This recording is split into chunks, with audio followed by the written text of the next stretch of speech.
আপনি যদি mister বিস্টের video দেখেন তাহলে দেখবেন অবশ্যই তার ভিডিওতে আপনি যে কোনো ভাষায় ভিডিওটি ট্রান্সলেশন করতে পারবেন, বাংলা, ইংরেজি, হিন্দি যে কোনো ভাষায়। এখন থেকে এরকম আপনিও পারবেন, কিন্তু কিভাবে? এই ফিউচারটা কি আপনার ইউটিউবের জন্য কি অ্যাভেলেবল হয়েছে কিনা সেটা দেখবেন কিভাবে। তাই জন্য আজকে ভিডিওটা আপনার জন্য।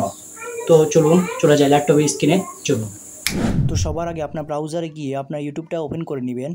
এরপর আপনার চ্যানেলের উপরে লোগোটিতে ক্লিক করবেন। লোগোটিতে ক্লিক করার পর এখানে নিচে দেখেন এখানে একটা ইউটিউব স্টুডিও নামে একটা অপশন আছে।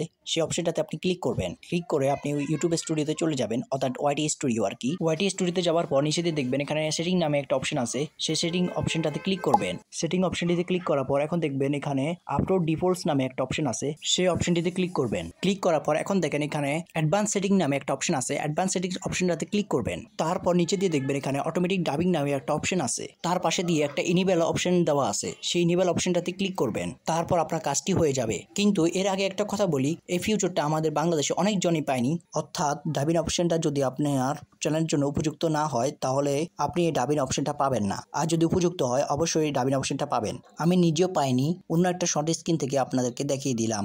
তো আজকে ভিডিও এই পর্যন্তই, দেখা হবে অন্য কোনো ভিডিওতে। আল্লাহ হাফেজ।